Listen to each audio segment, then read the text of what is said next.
Fáilte romh chuig stiúideo Scrogall sa daingean seanmh don céad clár de sra nua chláranna agratha ag Scrogall agus muintir Scrogall.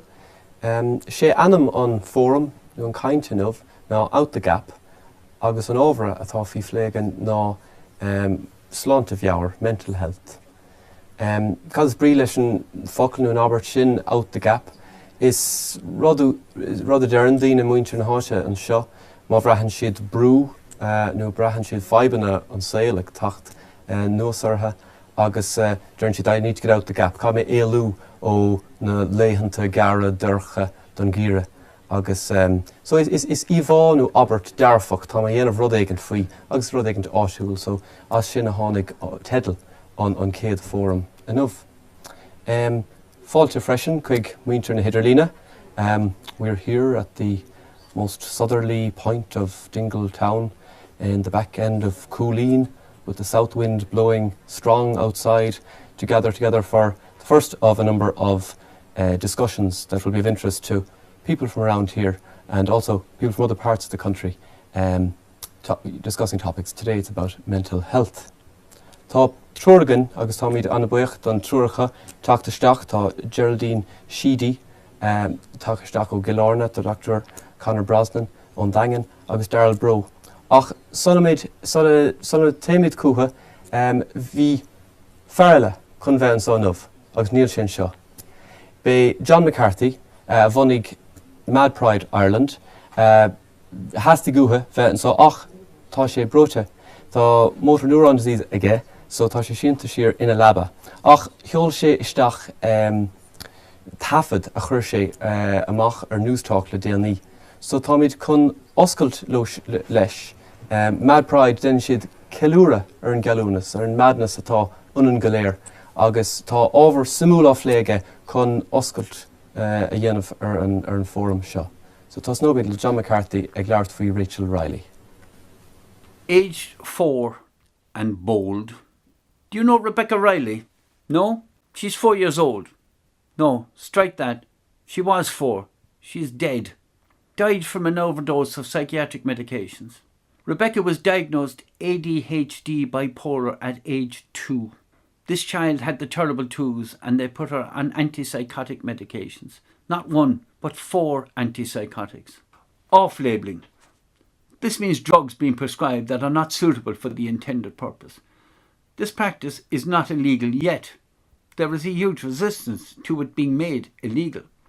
I was at a European Commission conference on mental health in Brussels at the plenary session. On the podium sat a number of European commissioners. The chair was a doctor. It was a conference on mental health. And at the far right-hand side of the top table sat the CEO of a pharmaceutical industry who was formally thanked for paying for the whole event. The CEO spoke. He stated his business was health. I interrupted to remind him his business was illness. With health, he was out of business. He spoke of mental illness and chemical imbalance. I interrupted to remind him that he had no science to back up the remark. Simply marketing. Rebecca Riley was 4 years old. She died from that marketing, from the false diagnosis of ADHD bipolar. She was a disruptive little girl, difficult to control. Her mother just got tired. Her doctor produced a prescription pad, and she died. Her teacher gave evidence of finding Rebecca sitting in a corridor, listless, like a rag doll, could not stand, walk upstairs, unaided. She wasn't even there. She was blank, the teacher said. Rebecca had been prescribed a mix of drugs. These included Seroquel, an antipsychotic used in the treatment of schizophrenia, not approved by the Federal Drugs Authority for use by children. She was 4 and bold. Depocate, used to treat epilepsy. She did not have epilepsy. She was 4 and bold. Clonidine for ADHD. She was 4 and bold. Zyprexia, an antipsychotic not approved for children. She was 4 and bold. She was on all of them. She was 4. Despite what her teachers say, her mother said she saw no change in her behaviour. She and her husband faced murder charges, not her doctors. When asked recently did she think Rebecca was really bipolar, her mother replied, "No, just hyperactive." Her teacher said she had no emotion. She was not disruptive any longer. She was cured into compliance, and she died from the cure. My grandson had the terrible twos. He is 4 now, a beautiful boy. 1 million children are on antipsychotics in the US, diagnosed bipolar. What does their future hold? But back to that conference. There was a sidebar meeting chaired by our Minister John Maloney, attended by 100 experts. We were addressed by a beautiful young-looking professor of psychiatry from New York. The pharmaceutical industry sponsor a lot of education in the US, who informed us that as a matter of urgency, we must test every child in Europe for ADHD. I interrupted to tell her I thought she was out of her mind. As we left that conference, then Minister John Maloney approached me and asked me to visit his office for a chat. We have been talking since. I'm on a panel of advisors to the European Commission on mental health. I've sat at a round table of talks for NGOs in Brussels. An NGO is a non-governmental agency. My clear understanding has always been that they are voluntary agencies. There were 20 of us roughly, from all over Europe, overseen by the European Commission. The purpose is to come up with a new way to deal with mental health, and all that implies.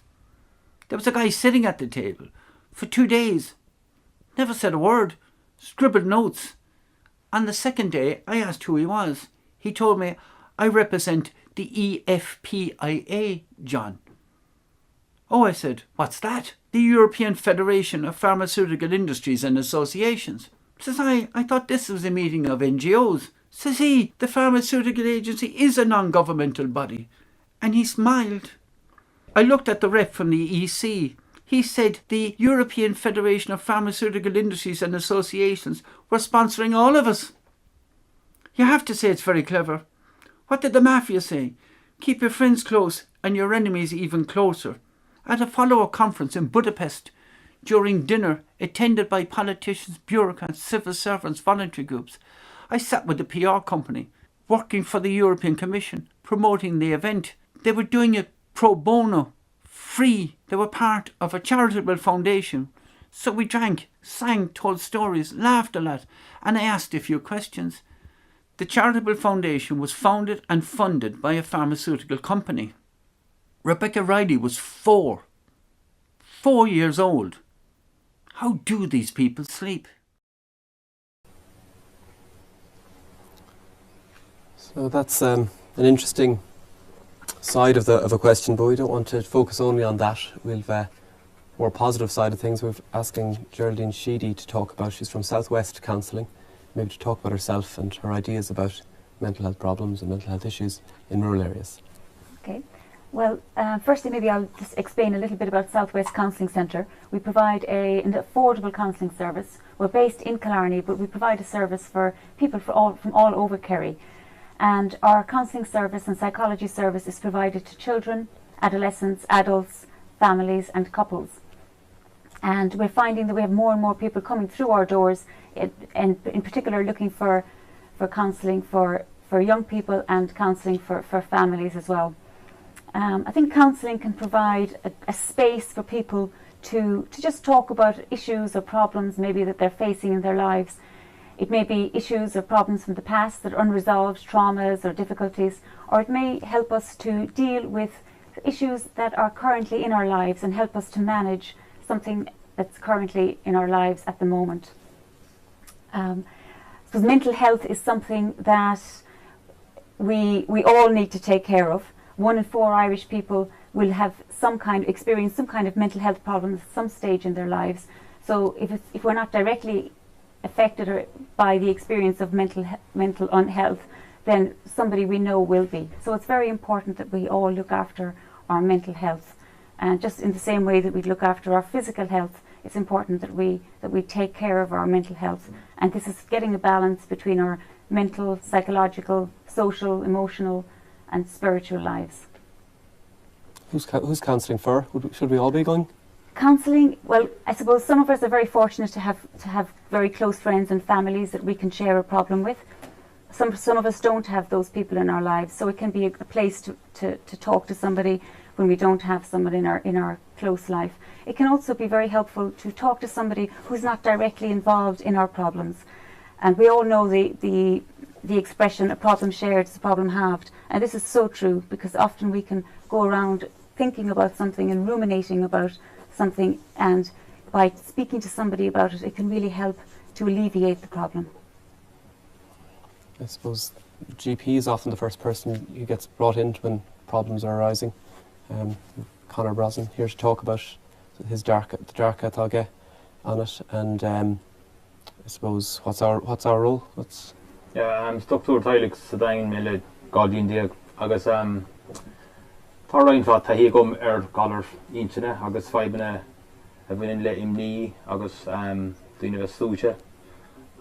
Sos beidir éon drín san duine hagan seachún bíon faibene cá le ní galar mheabhair ach imní búirt aigine faibne aragidis agus an bhinnig clúis seantéirno de hastóch uha ach just am húrtóibh a mohucána chur núl an doctor ordan to bhíon gála counselling agus tá seirbhís réúnta más san áit sa ó heh counselling therapies sé sin duine counselor se duine éistí le duine. Ceapan anna chu duine gur counselling, what are they going to tell me? Is féin duine hénig anna bhínig tacht leis éon galar trí minic a galar intine buine sé le sláinte le dóhan colata rud ná cluster anna bhínig faibin le alcohol droganna. So tá duine freigrach as sláinte hénig anna bhínig agus freigrachas tá aspar freigrachas so saoil fé láthir agus tá seo lííocht mór sa saoil ná thugann duine freigrachas as sláinte hénig. So tá mé can other budí siimplí le aclíocht. A módaíonn sá a cha beidir fehinómatí agsúil cearbáta le seachtain nós.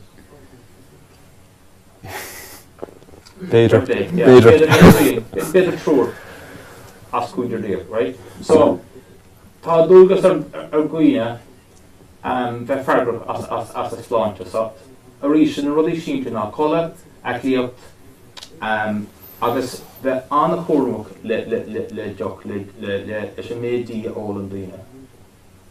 Agus seo fáilte tá sé ar nóch le caicís an os hí prime time cean meall le gábhí le leile tógus sos a lína fáilte an dí. So tá anna bhaint idir alcohol go háirithe, drogan leis agus psychosis, dúr, depression, tá anna bhaint an. Agus caithfí an tíir seo dearcha níos difriúil a hógan ar nótá. Yeah, camera intim le sin gomórbúr tá sin táchtach agus tu mé arás chuig an pointe sin is tócha. So darcha eile is tócha ag Darrell agus beidir go leabharach sé is é Darrell an fearr taobh the Scrogall TV agus taobh an fórum seo ach tá hata difriúil a chahabhaige inis. The special education lesson Rebecca agus Dreas Cainte John McCarthy leis and the Iarthar Chiarraí and Ruth Marshall. Agus just chorus like Calino, Kerry and Beach as Louis Shay communicate Kerry and Beach. Agus slay hunters also now Rugu May like another ábhar discussing with the ábhar on the war. But in my heart saying agus near biggest could be simple shame anyway. This like the Rebecca or Achme's the Salthair's the pleadh. Agus Harley shame would be pretty terrain come agus. So the call dream and it was niche harsh so fully bipolar disorder but be small free Laura passion pale bleater and collar do the black dog God. So I say Shanna happy item on sale comes Hans Dialect, no comes not favorite Dialect, because I'm Christian now the favorite Dialect. I guess Hans chaps some up, because was talking most of the day where it's a sacred pattern. Well, after pattern mheabhair agus na bheith dearg bhís catches a lúne trína chéile agus tháinig palasteach is go raibh sé stand there ag an ná agus chur ceist mheabhair ceist ar an cum leat má thóg palasteach she's an care you won't take because I want to start this out but there are hundred followings annach chuid slíní a há faoi small nó faoi dorfadas chur Cainte annach chuid slíní ní bheith sacú ní bheith sacú go bhfuil tú ag followings ag an ná so ní hasfuin do ráis agus bhí an chur agus freagrá mé aon teisna but ceapan go bhfuil sé tábhacht go bhfuil an deis ann go bhfuil go háirithe casóg go dtíann siad nach rud fi lethe se é seo because scríú lumsa a bheit fi an bé agus ní mhí é sin bhéine agus tá cóirí an go mé le daoine go háirithe nuair tha siad óg agus deann sé hain a bhí áirithe agus cíann siad an rud sin aíonn siad go bhfuil an duine sin sáid trí brú agus taking she dollar. So Captain Will she talked with parts needs a woo a daily a higgin dollar. I just thought it actually John McCarthy a hay lesh didn't say. So I jacket different a maximum in dinner high fallings as in dinner advertising lies career and I hitched on table walk. As Captain Kurt Carton Daw Eve Hortley Taylor needs minute I described it being a hall and galler or like pleadh how she do. How she told him Kerry and how she plays Aubrey Malik pleadh. How she draws also. I really look about, you know, her kid. And Taylor nor how she dorka you take him fatty. So we will hold me out I could miss my little catch the camera. But she ain't Mahura, I guess she ain't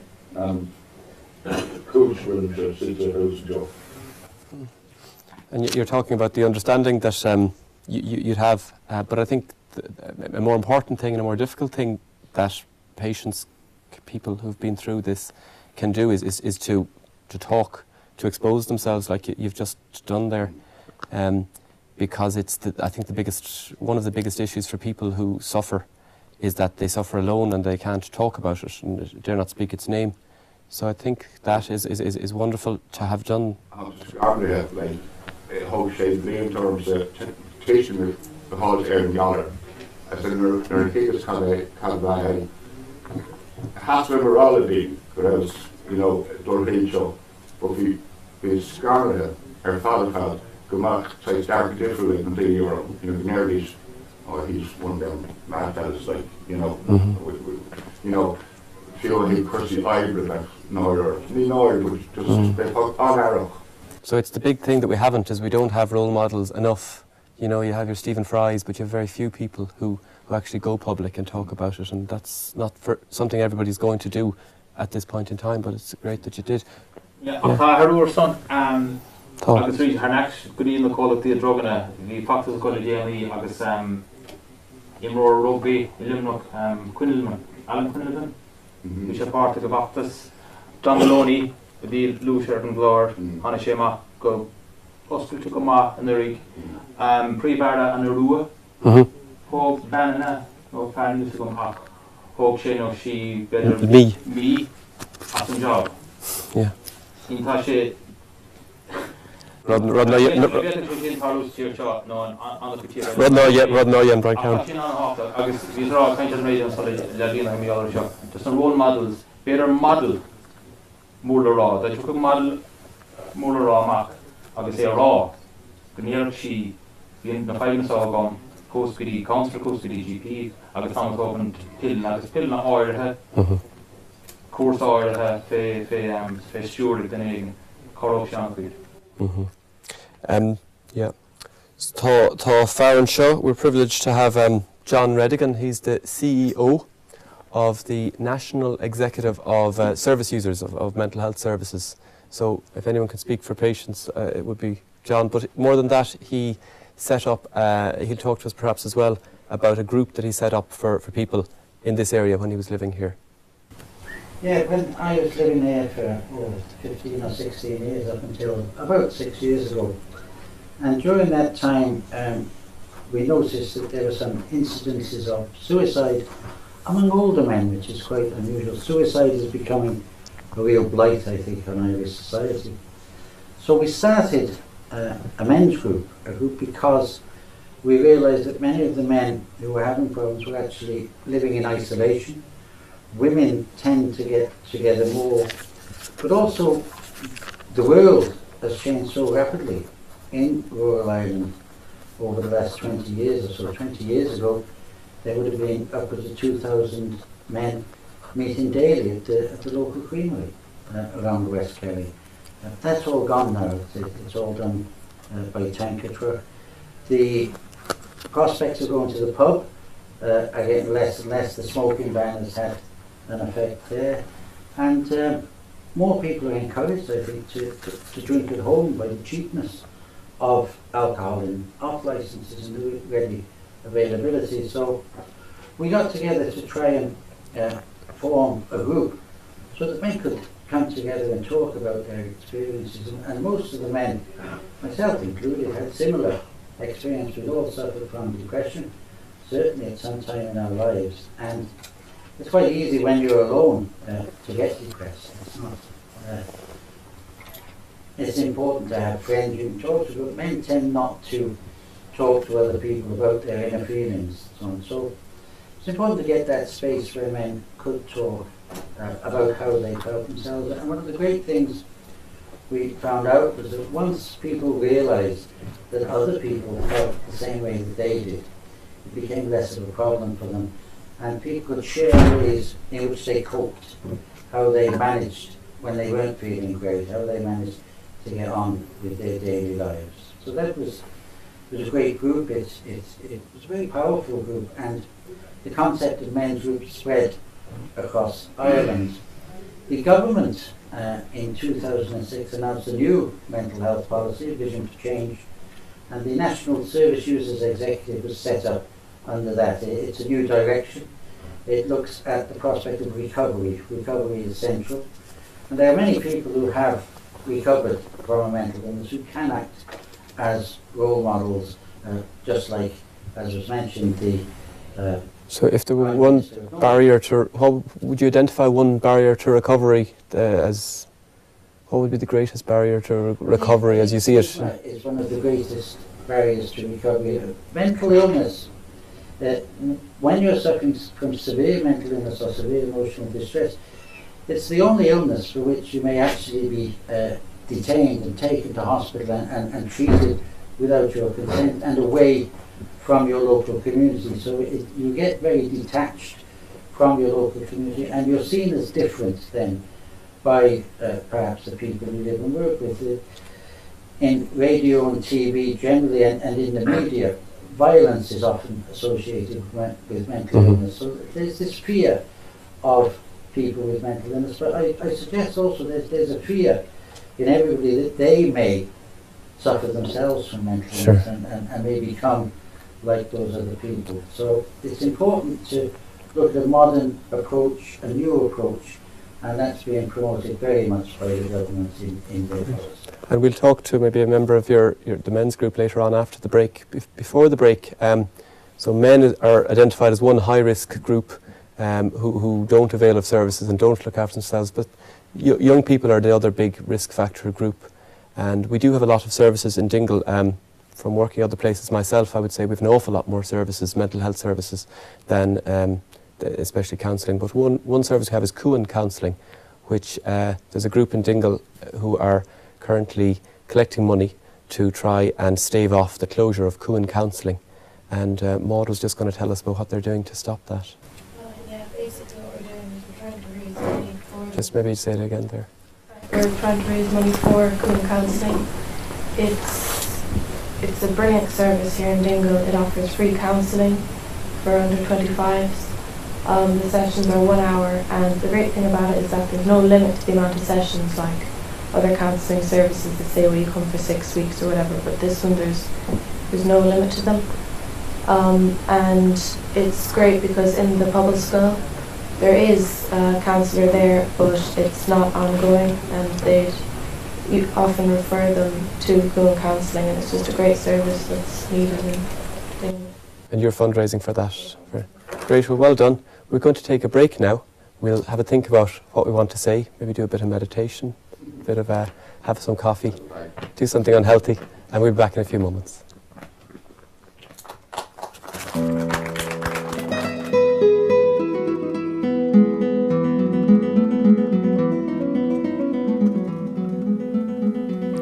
Welcome back to the second half of Out the Gap, our discussion on mental health.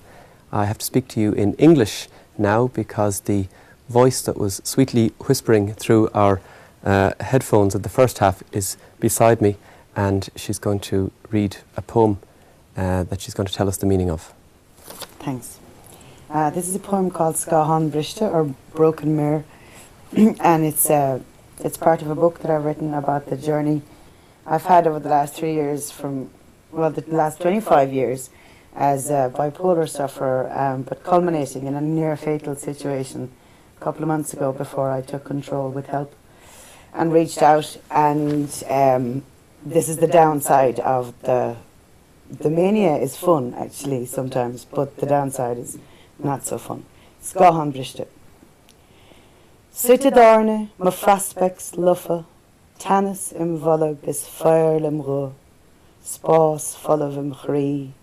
Is manál an fellar a faun a shregan me is cruachás maigine. Tá a gól té, mar na tagan an doch leis an nuch. Tó sin beag nú ró a chaní ag sin. Sláínte de sláínte isteach a dorbar an dorchadis. Ní léon dólas ach go mán an brón de scórnach. Is fánach in a lán an dúch, níl cad sé rántaachta ag éine, ach tusa, luffa, ag siúl sa dorchadas gan splank solis, ach siar ualach dagine ag sarú fiúna polí, I déanamh spirsbardíh. Ní lánach dul siad an lá, físe bhí siar chahabh tabak, chasamach an gríon, Tá spiaclaí dú manam. Tá cúlú mathúcháinán. Caithfidh ma bhanc intine, neart mahálach a charna, mar buin for ús fuilteach má bhrisin ma scáthán. Broken Mirror. Sitting in a pub, my prospects rotten, tension in my stomach, and a sharpness to my voice, an empty space in my heart and my breath, the giveaway that betrays me when there's a crisis on my mind. I'm drinking tea because the drink doesn't agree with the depression. 1 or 2 maybe, but after that your thoughts slip into the well of darkness, but the sorrow drowns your throat. This black isle is a strange place. No one gets citizenship except your rotten self, walking in the darkness. The sheer weight of your mind, exceeding even the pills, makes a mockery of them. You just have to go through the day, respite and chain smoking, turn off the sun, there are sunglasses on my soul. There's an emotional recession. The bank of my mind must stockpile feelings, for there will be bloody interest if my mirror breaks. Thank you, Dreas.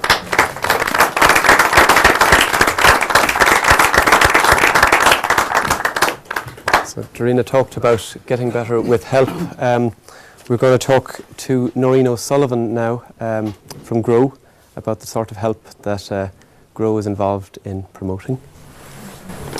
Well, GROW Community Mental Health is a 12-step programme of recovery for people coping with mental health difficulties, and it was formed in Australia over 50 years ago. We heard John speaking earlier about stigma. It was formed by a group of people who were discharged from mental health hospitals and they knew they needed help and support to recover.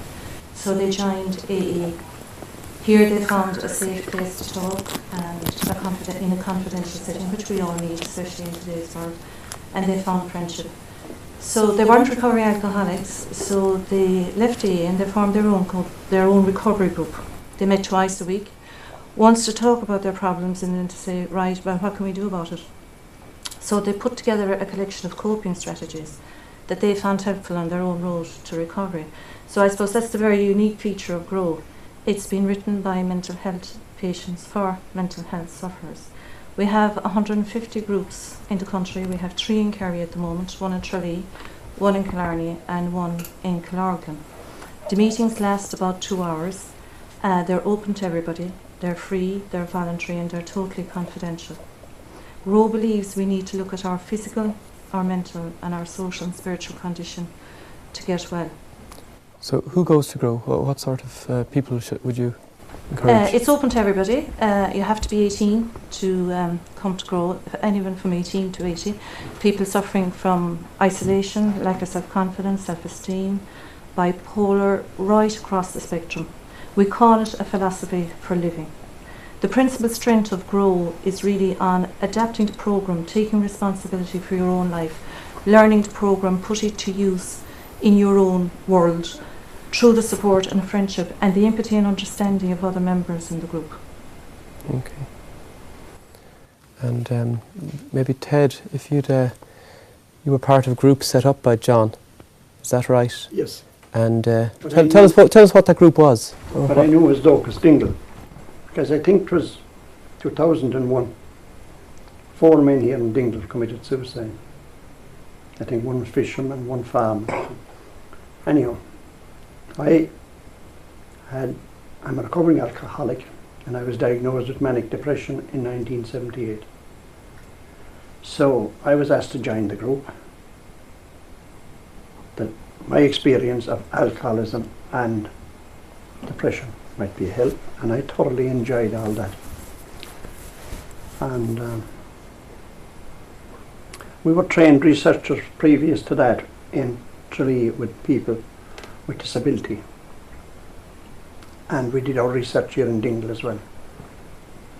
As a trained researcher, we didn't go in with a flip chart, asking a question and ticking off yes and no and that type of thing. We often asked to have a cup of tea, and then we had a conversation with the person. But we could drive our car down the road and we could actually fill all the questions, fill all the answers. And I found that more than entertaining. There was a man who in Cork, his older brothers had become, we asked him about education. And I said to him, when did you end education? Well, he said, physically at 13, but in reality at 11, because his older brothers had become what the teacher called hippies. And his teacher had said to him at 11, I'll take you apart and I'll put you together again. And I met other more than interesting situations. My time with Docus Dingle, even that I had worked as an agricultural advisor, which was like a type of, we educated young farmers. And we were also development workers, if you like, even if we weren't called that. So in the group, the people were opening up in a way they hadn't opened up in other situations, is that? Quite right, yeah. Why did they open up, do you think? Well, so now, on your question, we met as a group, 12 of us, and we worked in the group to plan how we would help the people who were likely maybe to commit suicide and suffering depression and all that. And we held a conference then, how do you get people to come? And the stigma of mental illness. We decided the best thing to do, farming was in serious trouble, was to hold a meeting about farming. And we got good help from a creamery manager, and a good crowd turned up. And then we were able to tell them what we were trying to do in Docus Dingle. Now, I believe the same night, if we hadn't used the guise, if you like, of a talk on farming, we might have had 3 or 4 people. Because I was also involved in starting an Aware in Killarney in 1992. And it has done powerful work. The pity is at the moment, it has got sort of belly up because they say you can go online. But my experience of Aware was, we held our meetings in a hotel. And the first night a person got the courage to come through that door, they had made a major step. Now it's okay to talk or go online, but you can hide yourself away online as such. Maybe it works, maybe it doesn't. You need face-to-face contact. Face-to-face talk. And there was no pressure put on the person to talk. They were let know what happens in the room stays here, who is here stays here. And we had a cup of tea and coffee afterwards. Kathleen, Kathleen is part of a representative of a community in the Dingle Peninsula, Camp Hill. Camp Hill is a different, caters to a different constituency, but the approach that you'd use, would there be any lessons in that for people around with dealing with their own mental health problems? Yeah, na dtíine ansá is tíine le riachtantaí speisialtaí iad. Ach cosúla a chéine eile is féidir ó be bróite ó héamh psychiatric scachéanha. Ach an rud a den siad an gnárád bíonn siad ag obair san firm, déanamh fiadóireachta, déanamh cuine ag obair lena láimhe. Ag an rud is táchtaí beidir rudaí a déanann siad tá tuiscinthe aige, rud a dhéanann siad tá there's an aim and if there's a future in it, you grow something, you eat it. It's a purpose. There's a purpose in it. Yeah. Agus tá sé déanamh ag obair le chéile. Le chéile, ach an rud freisin a háta go bhfuil takeíochtacha ón muinte na háite seo. Sin rud anna humor or fada agus anna háta. Gur féidir ó héad mar dúirt an chaning sin mar grow the need for spiritual and social help and health as well. Agus téann siad amach go dtíana tithe táirne, téann siad amach ag rinke setine. Sna ar fud na háite seo agus tá dtíine canasta. Ach ní bháin bhfuil na dtíine canasta, ceapam héin go bhfuinn siad tanafas the thaifeadadh. People really get help, they get pleasure. Yeah. And we need pleasure. We need to feel joy, really. Yeah. Agus bhí crimceolacha le déanaí de bhí seachtain cheolacha agus tháinig de lína go raibh crimceol. But the whole expression of music, people who are there are frequently may have difficulty speaking, may lack language. So how do you say when you lack language? Somebody asks you, how do you feel?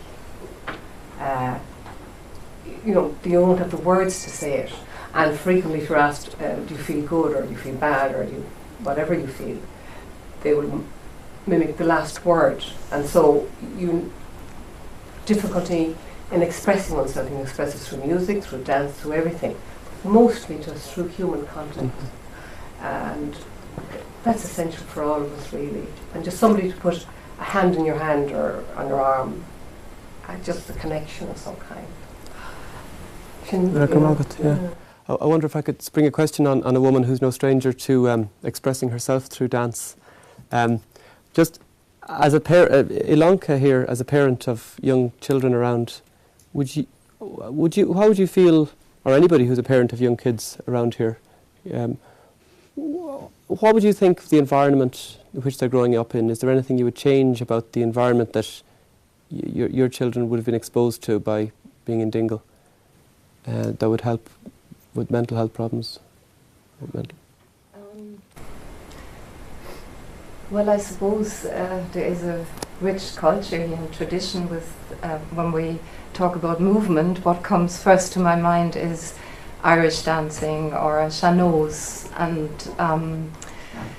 set dancing. All this is very rich here and very beautiful. I got very attracted by that myself, being a great mover or enjoying movement, let's put it that way, in dancing.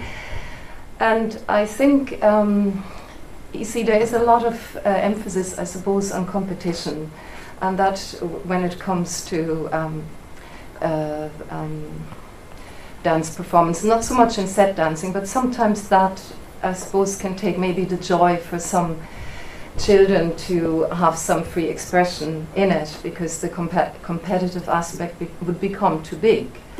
So, but you asked me, what would I change, or, you know, well, just to always encourage movement, singing, dancing, laughter.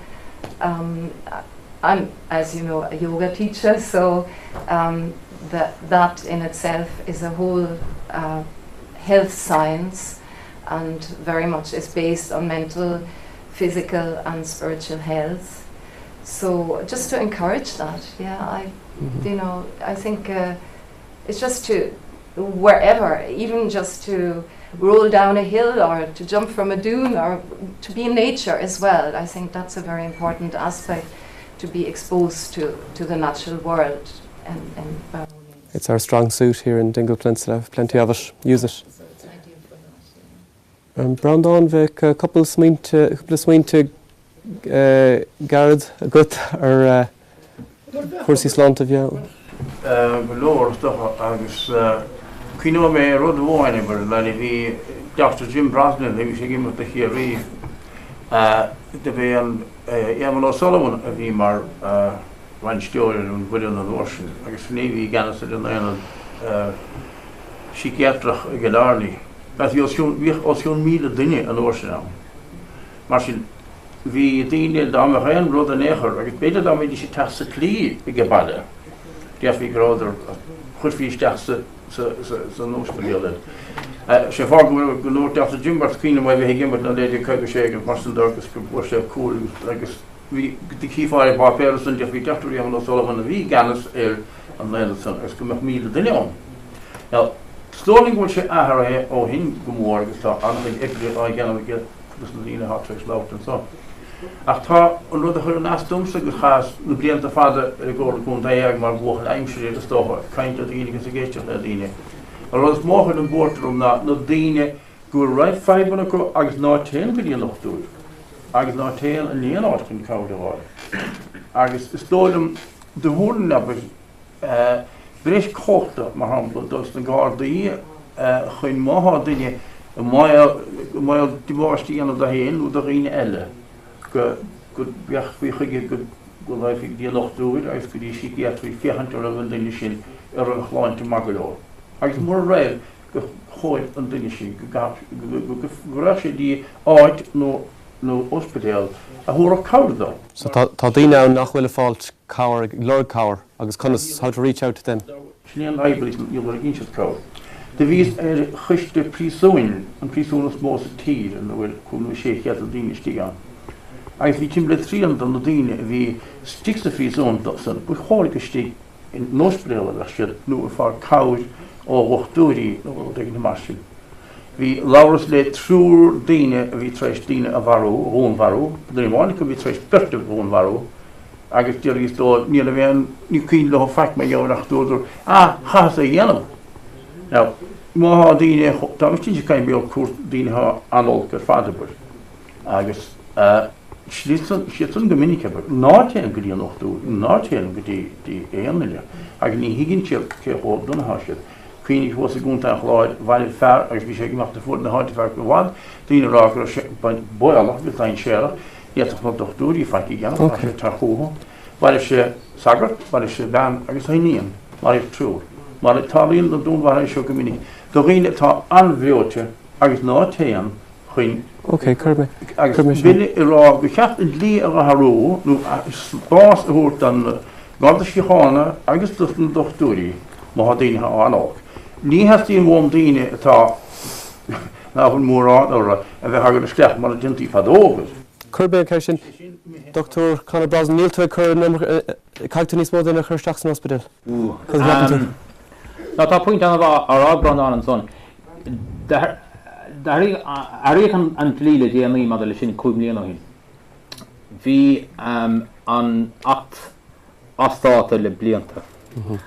Agus Denach anna gangan ar fadé na conílacha a dhéatag dochtúr agus clán, tá sé na háta applicant dochtúr agus an son consultant.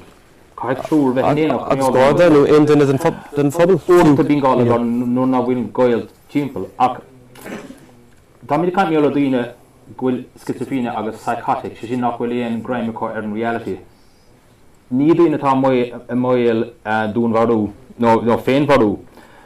Agus Castlins is a kind of journey me other doing gwil anna IG a car. Ní féidir an bí her son. Agus ní car in art soccer fag tréise áirithe chun inside out an bhaid. Ní cuachtar an currently son na daine tá tucad an ó ní bhainn sé lo nécar agus ní sé sin cart ní is stolan go bhfuil fallí ana bhna daine sa.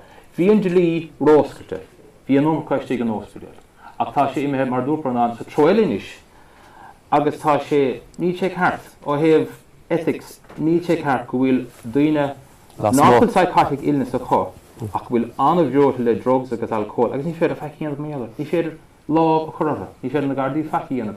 Agus cían an pobl an rud sa, bhfuil mheabhair a híanamh ar na daoine bochta sa, ach ní féidir, daid háló níl an commas a gcuin, agus ag na clán nó gailta application dhéanamh. So, caiith sé dul béidir trícil sa troile ríist, ábhrín. Tá sé dachar an ceis seo an balance a gáilt.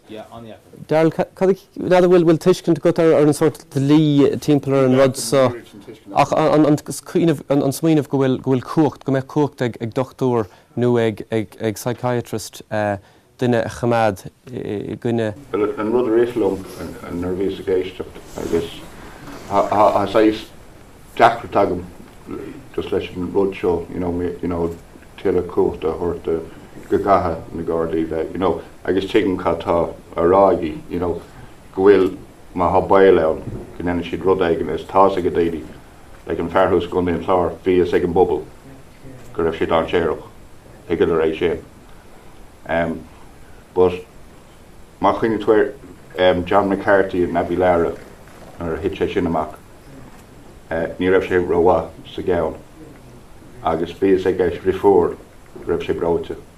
Now bhí gona agus 60 agus tháinig na Gardaí agus bhí má higann san mé siad na Gardaí leis, so é an cúta takeú agus an fear lastig agus pe rud a hit machchan son hepar an gáras le críoch na sé marmh ar an dalamh agus bhí an clán trí na chéile.